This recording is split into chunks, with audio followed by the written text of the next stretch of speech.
Hi guys, welcome back to my channel. It's Renee, and if you're new to my channel, hi. I am a new channel on YouTube and I'm just getting started, so there's a bunch of stuff. Right now I'm doing a lot of creepy stuff, haunted stuff, because it's that time of the year, and today is no different. If you guys are interested in true crime, murder mysteries, although this isn't much of a mystery, and like hauntings, stay tuned because this is a crazy story. It's so interesting. It's even more interesting because it's fairly close to where I live, where all of this happened. So it's close enough to where I can drive and visit the location, and I have before. And yeah, let's get started. Also, you guys, feel free to fact check me on some of these things in the comments below because I tried my best to research. I could be making some mistakes here and there. I'm not going to go crazy in depth with the story because I want to make sure that I can get the background in about her, the actual case itself, and then the hauntings that happen at the house. So Dorothea Puente was an older woman who is known for killing a ton of the people that she had stay in her boarding house. And that's just the tip of the iceberg. These murders would not be the only crime she would be convicted of and arrested for.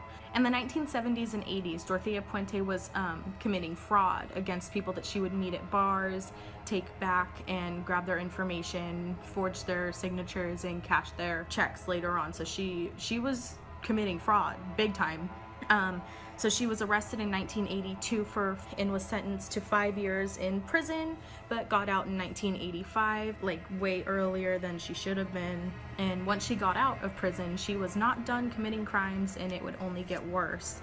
So after she got out of prison, she started a boarding house, and she fooling a ton of social workers into thinking she was a sweet, sweet, kind woman who was willing to take in a lot of mentally ill and homeless and drug addicts into her boarding house, unlike everyone else. So Dorothea was getting praise and probably sympathy because she had to deal with such difficult characters in her boarding house.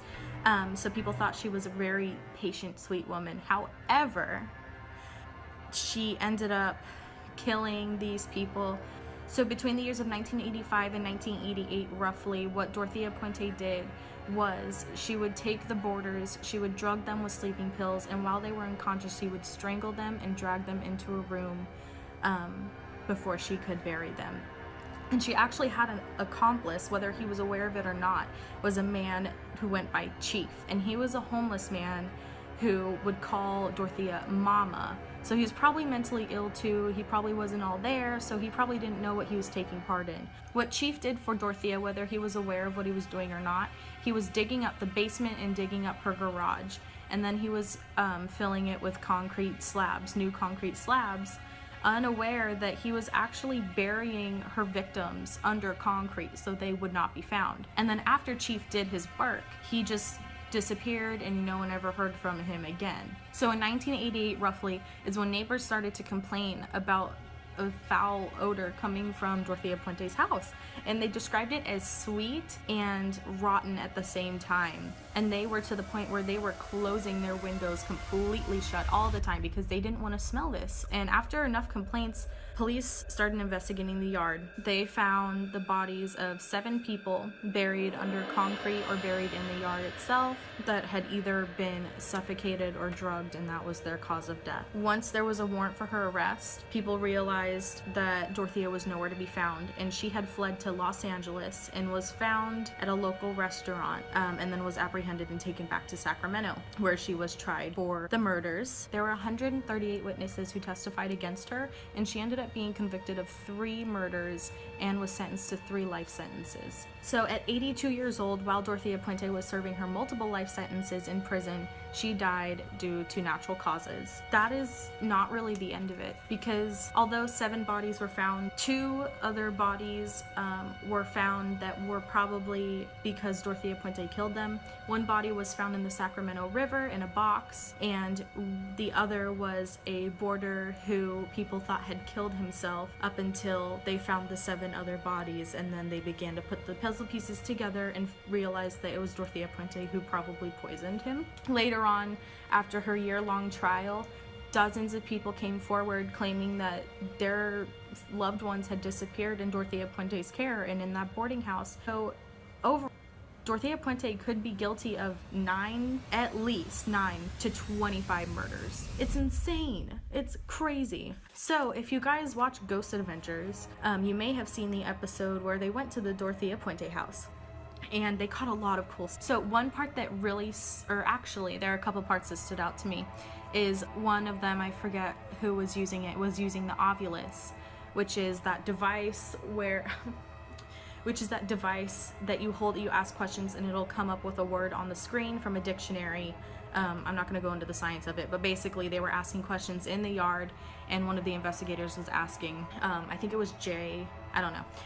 They were asking how many bodies are still on the property, and I think they said something like 5. So there could be bodies on that property that haven't even been found yet, and that's crazy. And I've been to that house, not inside, but just looking at that yard and thinking that there could be more bodies under there is extremely unsettling. Another part of the Ghost Adventures episode that I found just creepy was at the very end. They brought out a device, and it was a camera, and it was kind of like Xbox, where it could sense motion, and then it would have the stick figure appear on this, where the psychics earlier in the episode had feelings that someone was hiding in the corner of a room. They saw a stick figure on the screen in the corner of one of the rooms hiding, and they think that it was Dorothea because she would not come forward, and when they told her to get out and leave, it disappeared. So my guess is Dorothea doesn't want anyone in that house. She doesn't want to admit her guilt, because to the day she died, up until her death, she was still proclaiming that she was innocent. Yeah, so I'm thinking of doing a video of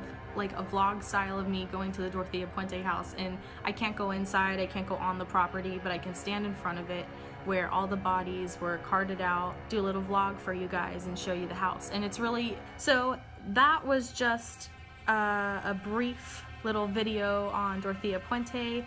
I'm surprised that there aren't more videos about this case. It's so weird just that she was so old and she did all of that.